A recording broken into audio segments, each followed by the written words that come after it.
Hello বন্ধুরা, শুভ সকাল। অনেক দিন বাদে আবার তোমাদের সঙ্গে একটা খুব সুন্দর ভিডিও শেয়ার করতে চলে এসেছি। গতকাল গিয়েছিলাম শান্তিপুর পাবলিক লাইব্রেরিতে। আমি ওখানকার সদস্যা। ওখান থেকে আমি বই পড়ি।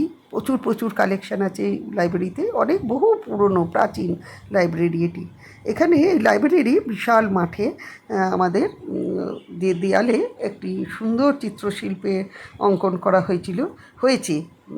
তা সেইটা এই চিত্রশিল্পের মাধ্যমে আমাদের পুরো শান্তিপুরকে কিন্তু তুলে ধরা হয়েছে। তোমরা একটু স্কিপ না করে কিন্তু পুরোটা দেখতে থাকো, আমাদের শান্তিপুরকে মানে অনুভব করতে পারবে। এর প্রধান উদ্যোক্তা কিন্তু এই ব্যাপারে মাননীয় পলসন ঘোষ। তা ও কিন্তু ওর অনেকেরই প্রচেষ্টা ছিল, কিন্তু ওর একান্ত প্রচেষ্টায় কিন্তু এইটা সম্ভব হয়েছে। উনি হলেন আমাদের শান্তিপুর পাবলিক লাইব্রেরির সম্পাদকও বটে। এছাড়া এখানে উদ্বোধন করেছিলেন আমাদের মাননীয় বিধায়ক ব্রজকিশোর গোস্বামী মহাশয়, সুব্রত ঘোষ মহাশয়। এনারা উদ্বোধন এবং আরও অনেক বিশিষ্ট মানুষ এর উদ্বোধন করেন। তোমরা একটু স্কিপ না করে কিন্তু পুরোটা দেখতে থাকবে, তাহলে কিন্তু আমাদের পুরো শান্তিপুরকে দূরে বসেও অনুভব করতে পারবে। আর যারা শান্তিপুরের মানুষ, যারা এখনও অনেক দূরে থাকো শান্তিপুর থেকে কার্যসূত্রে, তারা কিন্তু আবার নতুন করে তোমাদের শান্তিপুরকে অনুভব করতে পারবে। এই দেয়ালের চিত্রের মাধ্যমে আমাদের পুরো শান্তিপুরের প্রতিটা ঐতিহ্য, প্রতিটা অনুষ্ঠান, মানে পুরো শান্তিপুরকে এখানে কিন্তু আমরা চিত্রশিল্পীরা তুলে ধরেছেন।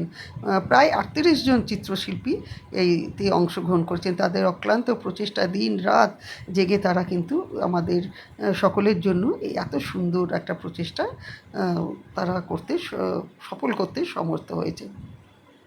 কিন্তু এরই মধ্যে একটি দুঃখের কথা, এখানে যে আমাদের শান্তিপুরের যে প্রখ্যাত চিত্রশিল্পী অরুণ সরকার মহাশয়, তারও প্রচেষ্টায় সুন্দর করে এই যে চিত্রশিল্পগুলো, তার অনেক অনেক ছাত্রী তারা সবাই মিলে অক্লান্ত প্রচেষ্টায় যে সম্ভব করে তুলেছিলেন।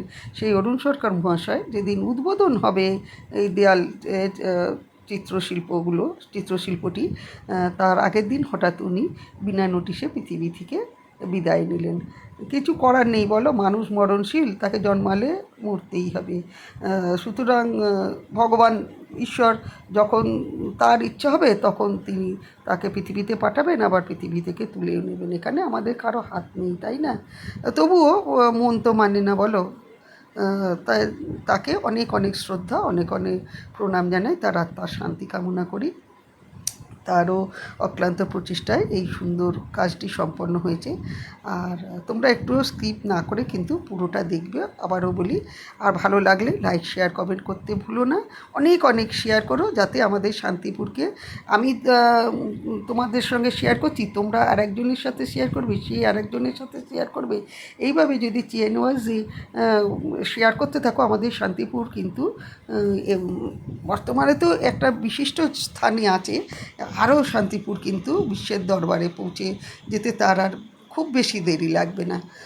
তাই তোমাদের কাছে আবারও অনুরোধ করি, অনেক অনেক শেয়ার করো। আর একটা কথা, যেসব বন্ধুরা আমার চ্যানেলটা এখনও সাবস্ক্রাইব করে উঠতে পারোনি বা যে কোনো কারণে হয়ে ওঠেনি আর কি, তাদের কাছে আবার অনুরোধ করছি যে তোমরা অবশ্যই করে আমার চ্যানেলটা সাবস্ক্রাইব করো আর উৎসাহ দিয়ে আমাকে উৎসাহিত করো। এই দেখো, এই বিশেষ চিত্রশিল্পীটির কথা বলি। এটি আমাদের স্কুলের স্যার প্রশান্ত কাষ্টু মহাশয়ের দ্বারাও আঁকা হয়েছে। তিনি তার কয়েকজন বিশিষ্ট শিল্পী মিলে এটি আঁকেন। আর এই দেখো, ইনি হলেন আমাদের আশানন্দ, বীর আশানন্দের গল্প তোমরা নিশ্চয়ই শুনেছ। আমি যে রাসের যে ভিডিও করেছিলাম তাতে আশানন্দের কাহিনী বলেছি। তোমরা যারা জানো না তারা আমার ওই রাসের যে ভিডিওটা করেছিলাম শান্তিপুরের রাসযাত্রা, সেখানে দেখে নিও।